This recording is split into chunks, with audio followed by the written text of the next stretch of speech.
വിവോയുടെ Vivo T3 5G എന്ന പുതിയൊരു smart phone ഇപ്പം ഇന്ത്യൻ മാർക്കറ്റിൽ ലോഞ്ച് ചെയ്തിട്ടുണ്ട്. ഈ ഒരു സ്മാർട്ട് ഫോൺ 20,000 രൂപ പ്രൈസ് റേഞ്ചിലാണ് വരുന്നത്. ഈ ഒരു വീഡിയോയിൽ നമ്മൾ നോക്കാൻ പോകുന്നത് വിവോ T3 5G എന്ന ഫോണിന്റെ ഒരു സ്പെസിഫിക്കേഷൻ അനാലിസിസ് ആണ്. വീഡിയോ തുടങ്ങുന്നതിന് മുമ്പ് പറയാനുള്ള ഒരു കാര്യം എന്താ വെച്ചാൽ, നിങ്ങൾ ടെക് വാർത്തകൾ ഫോളോ ചെയ്യാൻ താല്പര്യമുള്ളവരാണെന്നുണ്ടെങ്കിൽ നമ്മുടെ വാട്സപ്പ് ചാനലിലോ അല്ലാന്നുണ്ടെങ്കിൽ ടെലഗ്രാം ചാനലിലോ ജോയിൻ ചെയ്യാവുന്നതാണ്. താഴെ ഡിസ്ക്രിപ്ഷനിലും അതുപോലെ തന്നെ കമന്റ് ബോക്സിലും നമ്മുടെ വാട്സപ്പ് ചാനലിന്റെയും അതുപോലെ തന്നെ ടെലഗ്രാം ചാനലിന്റെയും ഒക്കെ ലിങ്കും കാര്യങ്ങളൊക്കെ കൊടുക്കുന്നുണ്ട്.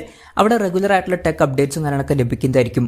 നമ്മൾ ആദ്യം പ്രോസസ്സറിന്റെ കാര്യം പറയുകയാണെന്നുണ്ടെങ്കിൽ MediaTek Dimensity 7200 എന്നുള്ള പ്രോസസ്സർ ഇതിൽ കൊടുത്തിട്ടുണ്ട്. 20,000 രൂപ പ്രൈസ് റേഞ്ചിൽ ഈ ഒരു പ്രോസസ്സർ ബെസ്റ്റ് എന്ന് പറയാൻ പറ്റിയിട്ടുള്ള ഒരു പ്രോസസ്സർ തന്നെയാണ്. ഈ ഒരു ഫോണിന്റെ ഹൈലൈറ്റ് ആയിട്ടുള്ള ഒരു ഫീച്ചർ എന്ന് പറയുന്നത് പ്രോസസ്സറാണ്. വളരെ മികച്ച പ്രോസസ്സർ ഇതിൽ വരുന്നുണ്ട്. 5G സപ്പോർട്ട് കാര്യങ്ങളൊക്കെ കൊടുത്തിട്ടുണ്ട്. 8 5G ബാൻഡ്സ് ഇതിൽ വരുന്നുണ്ട്. ഫോണിന്റെ ബേസ് വേരിയന്റിൽ 8GB റാമും 128GB ഇന്റേണലുമാണ് വരുന്നത്. 8GB റാമും 256GB ഇന്റേണലുമായിട്ട് വരുന്ന ഒരു വെർഷനും വരുന്നുണ്ട്. LPDDR4Xന്റെ റാമും UFS 2.2 സ്റ്റോറേജ് ടൈപ്പാണ് ഇതിൽ കൊടുത്തിരിക്കുന്നത്. UFS 3.1 സ്റ്റോറേജ് ടൈപ്പ് ഉണ്ടായിരുന്നതിന് കുറച്ചും കൂടി നന്നായേനെ. പക്ഷേ ഈ ഒരു പ്രൈസ് റേഞ്ചിൽ UFS 3.1 സ്റ്റോറേജ് ടൈപ്പ് ഇല്ലാത്തത് വലിയൊരു പ്രശ്നമായിട്ട് പറയാനും പറ്റില്ല.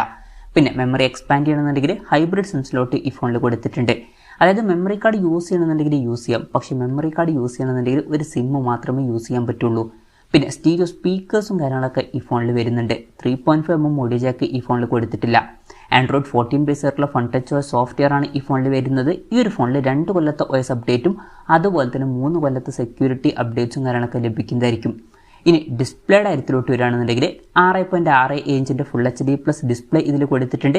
AMOLED ഡിസ്പ്ലേ തന്നെ വരുന്നുണ്ട്. അപ്പം നല്ലൊരു പ്രോസസ്സർ വരുന്നു എന്ന് വെച്ചിട്ട് അവർ LCD ഡിസ്പ്ലേ ആക്കിയിട്ട് ഒരു കോസ്റ്റ് കട്ടിംഗ് ഒന്നും നടത്തിയിട്ടില്ല. എന്തായാലും AMOLED ഡിസ്പ്ലേ ഇതിൽ കൊടുത്തിട്ടുണ്ട്. പഞ്ചോൾ ഡിസൈനും കാര്യങ്ങളൊക്കെ വരുന്നുണ്ട്. പഞ്ചോൾ വരുന്ന ടോപ്പ് സെൻറ്റർ ഭാഗത്തായിട്ടാണ്. ഡിസ്പ്ലേയിൽ 120 ഹെർട്സിന്റെ റിഫ്രഷ് റേറ്റ് സപ്പോർട്ട് ചെയ്യുന്നുണ്ട്. അതുപോലെ തന്നെ 1200 ഹെർട്സിന്റെ ഇൻസ്റ്റന്റ് ടച്ച് സാമ്പിളിംഗ് റേറ്റ് എന്നുള്ള ഫീച്ചറും വരുന്നുണ്ട്. ഫ്ലാറ്റ് ആയിട്ടുള്ള ഡിസ്പ്ലേ ആണ് ഇതിൽ കൊടുത്തിരിക്കുന്നത്. ഏകദേശം 91.9% സ്ക്രീൻ ടു ബോഡി റേഷ്യോ ഈ ഫോണിൽ വരുന്നുണ്ട്. ഫോണിന്റെ പീക്ക് ബ്രൈറ്റ്നസ് വരുന്നത് 1800 നിറ്റ്സ് ആണ്. പിന്നെ DT*2 ഗ്ലാസിന്റെ പ്രൊട്ടക്ഷനും കാര്യങ്ങളൊക്കെ ഇതിൽ കൊടുത്തിട്ടുണ്ട്. അപ്പം അത്യാവശ്യം തിരക്കുള്ള നല്ല ഡിസ്പ്ലേ ഫീച്ചേഴ്സും ഇതിൽ വരുന്നുണ്ട്. അപ്പം നല്ല പ്രോസസ്സറിന്റെ കൂടെ അത്യാവശ്യം തിരക്കുള്ള നല്ല ഡിസ്പ്ലേ ഫീച്ചേഴ്സും വരുന്നുണ്ട്. In display finger print sensor ഈ ഫോണിൽ വരുന്നുണ്ട്.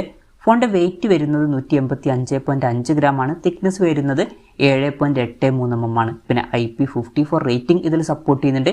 ഈ ഫോണിന്റെ കോസ്മിക് ബ്ലൂ അതുപോലെ തന്നെ ക്രിസ്റ്റൽ ഫ്ലേക്ക് എന്നീ കളർ വേരിയൻസ് ആണ് ഇപ്പോൾ ലോഞ്ച് ചെയ്തിരിക്കുന്നത്.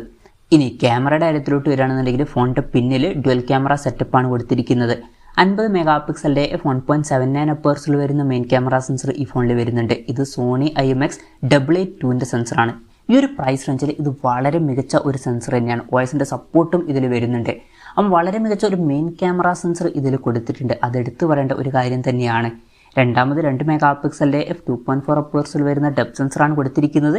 അപ്പോൾ ശ്രദ്ധിക്കേണ്ട ഒരു കാര്യം, ഇതിൽ അൾട്രാ വൈഡ് ആംഗിൾ ലെൻസ് വരുന്നില്ല. അപ്പോൾ നല്ലൊരു മെയിൻ ക്യാമറ സെൻസർ വരുന്നുണ്ടെങ്കിലും അൾട്രാ വൈഡ് ആംഗിൾ ലെൻസ് ഇവിടെ മിസ്സിംഗ് ആണ്.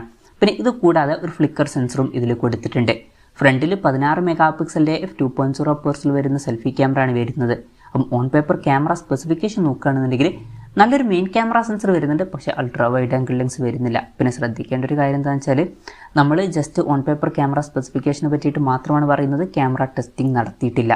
ബാറ്ററിയുടെ കാര്യം പറയുകയാണെന്നുണ്ടെങ്കിൽ 5000 mAh ബാറ്ററി ഇതിൽ കൊടുത്തിട്ടുണ്ട്. 44 വാട്ടിൻ്റെ ഫാസ്റ്റ് ചാർജ് സപ്പോർട്ട് ചെയ്യുന്നുണ്ട്. തിരക്കേടില്ലാത്ത നല്ലൊരു ചാർജിങ് സ്പീഡൊക്കെ തന്നെയാണ്. Type-C ചാർജിങ് പോർട്ടും ഇതിൽ കൊടുത്തിട്ടുണ്ട്. അപ്പം അത്യാവശ്യം തിരക്കേടില്ലാത്തൊരു ബാറ്ററി സെറ്റപ്പും ഇതിൽ വരുന്നുണ്ട്.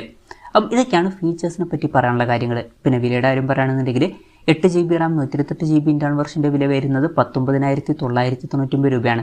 8GB റാം 256GB ഇന്റേണൽ വെർഷൻ്റെ വില വരുന്നത് 21,999 രൂപയാണ്. മാർച്ച് 27 മുതലാണ് ഫോണിൻ്റെ സെയിലും കാര്യങ്ങളൊക്കെ സ്റ്റാർട്ട് ചെയ്യുന്നത്.